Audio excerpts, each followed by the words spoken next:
पुण्यश्लोक अहिल्यादेवी होळकरांची या वर्षी एकावी जयंती आहे. या पार्श्वभूमीवर शंकर नरोटे फाउंडेशनच्या माध्यमातून ॲडव्होकेट शंकर नरोटे यांचं दरवर्षी मूर्ती वाटप असतं. त्या कार्यक्रमाला मी उपस्थित आहे. 31 तारखेला या शहरात आणि राज्यात संपूर्ण जिल्ह्यामध्ये मोठ्या प्रमाणामध्ये जयंतीचा कार्यक्रम उत्साहाच्या वातावरणामध्ये होतो. त्याचबरोबर श्री क्षेत्र तोंडी पुण्यश्लोक अहिल्यादेवी होळकरांचं जन्मगाव या ठिकाणी देखील जयंती उत्सव सोहळा मोठ्या प्रमाणात होतो. त्या ठिकाणी देखील या वर्षी भरगच्च असे कार्यक्रम आयोजित केले. त्यांचं देखील निमंत्रण मी सोलापूर जिल्ह्यातील सर्व नागरिकांना दिलेलं आहे आणि त्यामुळे हा कार्यक्रम अतिशय उत्साहाच्या वातावरणात यावर्षी वेगळ्या पद्धतीने होणार आहे. कारण मंत्रिमंडळाची बैठक त्या ठिकाणी घेऊन आराखडा मंजूर केला आणि आराखड्याची प्रत्येक अंमलबजावणी होणार आहे. अहिल्यानगर विधान परिषदेच्या अनुषंगाने प्राजक्त तनपुरे यांची उमेदवारी फायनल मानली जाते. निष्ठावंतांवर हा अन्याय नाहीये का?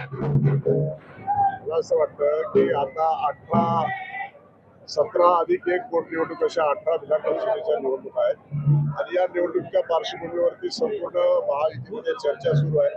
अहिल्यानगरची जागा ही भारतीय जनता पार्टीकडे आलेली आहे आणि त्या अनुषंगाने माननीय मुख्यमंत्री महोदय आज मुंबईमध्ये पोहोचलेले आहेत आणि त्या कोर कमिटीमध्ये जो काही निर्णय आहे, आमच्या जिल्ह्याच्या कोर कमिटीची बैठक देखील आज पालकमंत्री यांच्या निवासस्थानी होते आहे. त्याच्यामध्ये निर्णय होईल. शेवटी निर्णय करत असताना, राजकारणामधला निर्णय करत असताना निष्ठावंतांना ज्यांना आवश्यक आहे, ज्यांची मदत घेतली आहे त्यांना देखील न्याय देण्याची भूमिका ही घ्यावी लागते. परंतु निष्ठावंतांना न्याय देण्यासाठी सुद्धा भारतीय जनता पार्टी कधी मागे पुढे पाहत नाही. साहेब, ज्या विद्यापीठाला पुण्यश्लोक अहिल्यादेवी होळकरांचं नाव दिलं की त्याचं जे स्मारकाचं काम आहे ते अजून प्रगतीपथावरती असं दिसून येत नाही. कधीपर्यंत स्मारकाचं पूर्ण काम?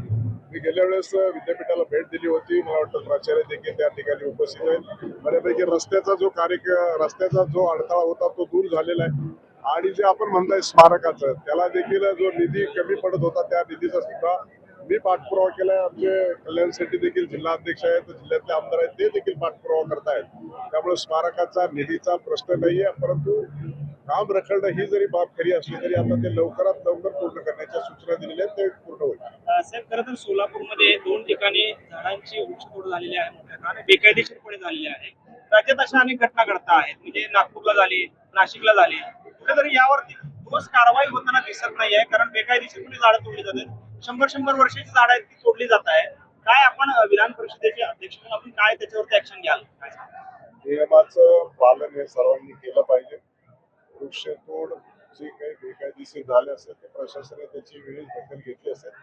शेवटी इकोसिस्टीम आणि इन्व्हायरमेंटल बॅलन्स आणि ग्लोबल वॉर्मिंगचा हा जो काही परिणाम दिवसांदिवस या सर्व परिस्थितीवरती होतो आहे, त्याच्यामुळं कुठलीही बेकायदेशीर जर काम झालं असेल तर प्रशासनाने त्याच्यावरती वेळीच दखल घेतली पाहिजे आणि कारवाई केली. जरांगे पाटील हे पुन्हा एकदा मराठा आरक्षणासाठी